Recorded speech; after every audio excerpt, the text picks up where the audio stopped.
I'm one of the tax partners at MHA Carpenter Box.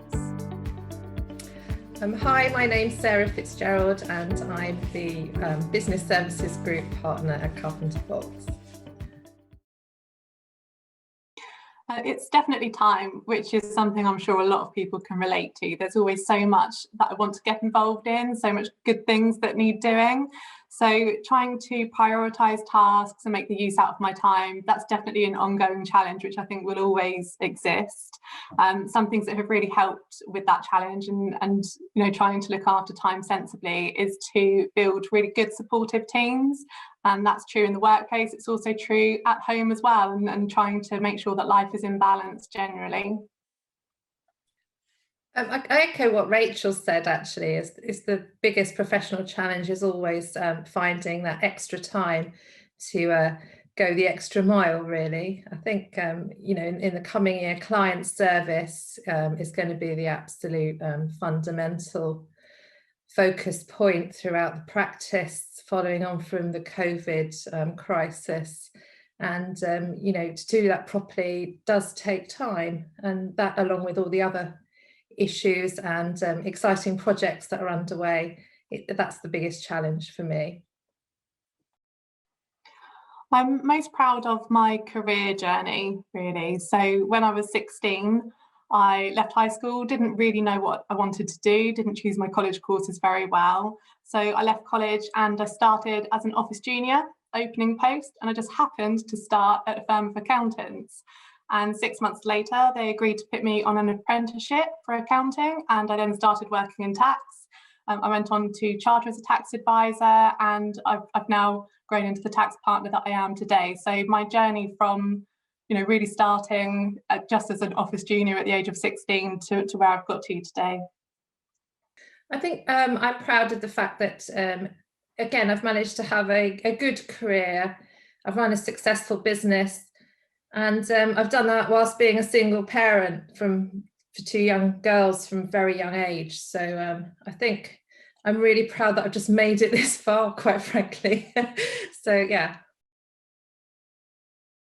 There was a really long period of time where I wanted to be a journalist, which I think was just driven by, a desire to be able to interact with people and to just share messages, share information. That idea fell away at some point when I was a teenager, and it was replaced by not knowing at all what I wanted to do. But for I think the biggest part of my childhood, I wanted to be a journalist. I think the ability to communicate in a variety of different forms, that's really helpful in the workplace. It's one of the best skills, in my opinion, that we can have as accountants and tax advisors. So being able to develop those communication skills constantly is probably quite in keeping with being a journalist as well. When I was growing up, I wanted to be a vet, desperately wanted to be a vet. And that kind of fell by the wayside. And then wondered what to do, and my next inspiration was that my father ran his own businesses, and I thought, well, I'll run my own businesses, and to do that I need to understand finance and accounts, so I'll train to be an accountant. That's the first step. So yeah, off I went to be an accountant. It always surprises me, in fact quite a few friends have said to me, there's this stereotypical image of what an accountant or a tax advisor is, and yet when they meet us, they find that we're all a bit wacky, actually, and we're all very human. And I think one of the good skills, if you're a good accountant, is that you understand what the client is talking about and where they're coming from. It's not just you're giving facts across, you're actually able to put yourself in their shoes and understand their business needs are driven from normal personal as well as financial needs. So I think it's important to be able to empathise. Yeah, it's something that definitely applies to kid Rachel and teenage Rachel.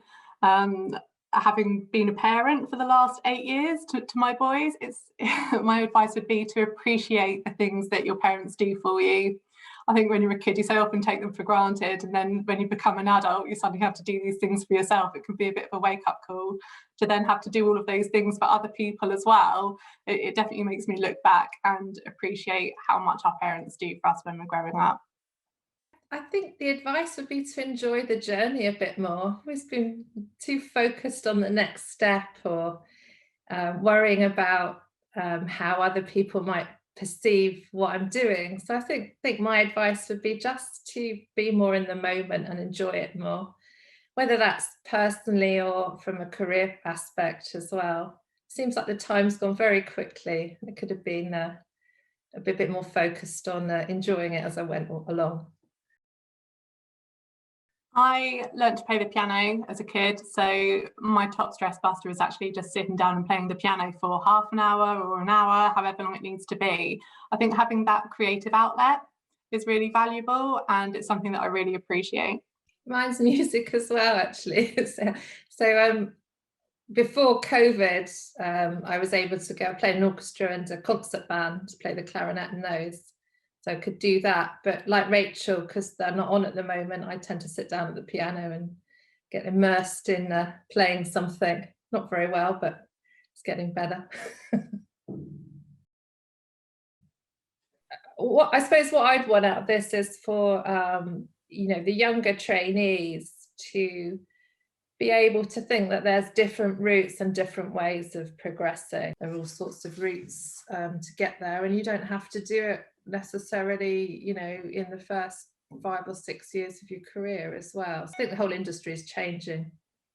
And what will happen is there will be different types of roles within accountancy and tax practices, and it's making sure that we attract people into those roles rather than sticking to such a sort of traditional route, I think. From me, it's really just the message that if we are interested enough in the things that we do in work and the people who we work with, both clients and colleagues, then lots of things will start to fall into place. It doesn't feel so much like hard work, and it feels a bit more like balance, really, in terms of life and work. If you're inspired by the people around you and the work that you're doing, and it captures your attention and you find it engaging, that's probably the best possible position that anyone can ask to be in for their career. And it's just about taking out some of that hard slog. If it feels a bit more enjoyable and you can find, I guess, some forms of joy in the things that you're doing day to day.